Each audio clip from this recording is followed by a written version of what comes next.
Hi, this is Charting Man Dan of TheChartGuys.com, home of technical analysis education. Click the link for a free week trial, no credit card required, and gain access to our multiple live broadcasts daily, community chat room, educational videos, nightly watch lists, and more. Invest in your education and future and join the community today.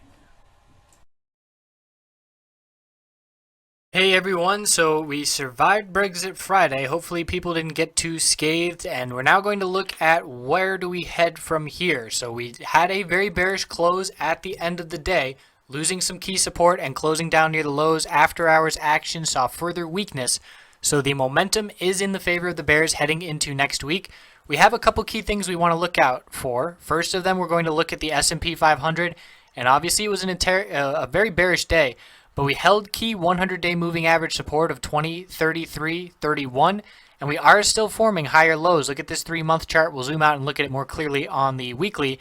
But the low in March, higher low in May, still a higher low in June, although we're going to test these levels likely on Monday.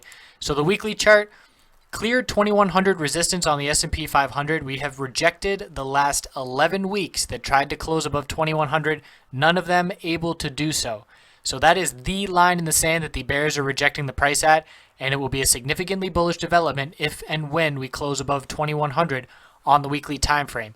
So there's a clear pattern here on this weekly, and if we lose these moving average supports, and this low right here is what I'm looking at. We consolidated, bounced off of 2025.91, and if we form support or dip, let's say we start the week bearish, drop down to 2000 and bounce by the end of the week. If we close above 2025.91, we will hold that support and still be maintaining the higher low pattern on this uptrend. So that's the level to be watching by the end of the week. Close below 2025, and we're going to see these lower highs and then a short-term lower low on this little 2-month pattern, which will have us looking to the downside because there will be no moving average support for a long way. And because of how quickly we bounced back in February and March, there isn't a whole lot of support that was established on the way up. So very key next week. Obviously a bearish end of last week, but next week is going to be the telling candlestick. Are the bulls going to buy any of this dip, or are we going to fall right through the support and be looking down into the mid to low 1900s? So also watching QQQ. The daily chart shows that very weak reaction, losing all moving average support on the daily. I'm interested in the weekly. We have an equilibrium pattern forming, which is what I call it when we see lower highs and higher lows after a significant drop. There was our bounce recovery, higher low, lower high, higher low, lower high, and on the verge of breaking to a lower low.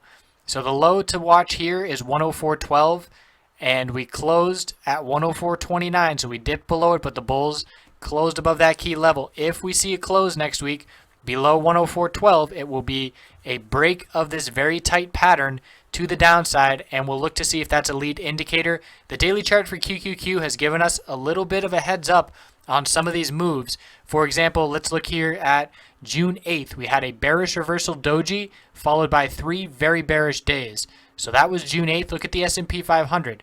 June 8th, very bullish candlestick, no sign of the bears anywhere, followed by 4 bearish days. So the heads up bearish candlestick on the S&P 500 came June 9th, and you can see for QQQ, that was the bearish reversal confirmation on June 9th. So a day ahead of the game, giving that heads up, and that is why I'm paying attention to this weekly chart for QQQ to see if this is going to be a lead indicator to let us know the S&P 500 is going to lose this key support and head down to these lower 1900s.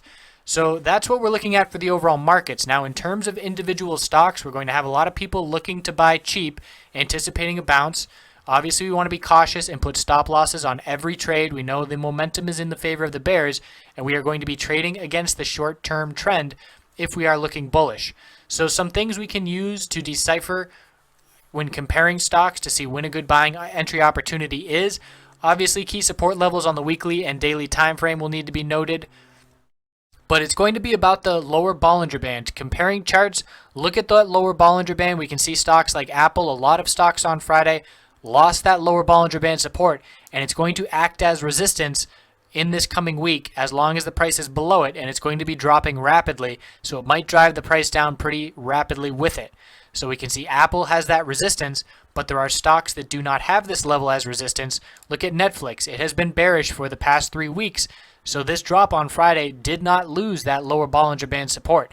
It is still support. We're still looking down at key $86 support, 85.74 to be exact. So the lower Bollinger Band still holding here, which separates it from stocks like Apple that lost its lower Bollinger Band. Then we have stocks like Tesla. Tesla last week had a bearish reaction to news, big gap down, so that was already a head start for the bears. So Tesla is more oversold than most because of that big drop, and we can see Friday the bulls bought the dip, and we closed up at 193.15, which is not too far from the high of the day, 195.12. So it still has its lower Bollinger Band resistance, signaling that weakness. If we see that lower Bollinger Band become support on Monday, we will look for Tesla to be one of the first to bounce because it had that bearish head start, so to speak. So when you're looking at these charts, look at the daily time frame, see where it stands regarding the lower Bollinger Band, and update that level at the start of each trading day so we know what the bulls need to close above to turn it back into support. Then you've got stocks that could have cared less about the bearish action on Friday. Look at Smith & Wesson, SWHC, gap down, open right at the 100-day moving average support, bulls showing up in a huge way, breaking the high of the previous day and giving us the highest price we have seen in 3 months. So thanks to a couple members, we have SWHC on our resident bull list now because of how it has been acting the past 3 months. And this is a screaming candlestick saying our SWHC is bullish. We have a gap to fill here at 26.35, and I like SWHC because of the weekly time frame. That is not SWHC on the weekly.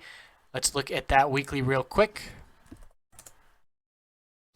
So the break above the middle Bollinger Band and a break above 24.79 has that little higher high in the short term, and the higher low pattern still maintained. So we're looking up now at $30. 30.44 was the high that we saw, and that can't ignore that reaction on the daily time frame on Friday. Big time divergence between the rest of the market. Now we're looking at VIX, the volatility index, huge gains, and that is due to the fear. So we have the higher low and higher high. VIX let us know on the weekly time frame it was time to start paying attention to the bulls 2 weeks ago. Look at all these rejections from that 100-week moving average resistance. Anytime you see a resistance reject the price multiple times, it is a significant development when it then becomes support. So we turn that level into support.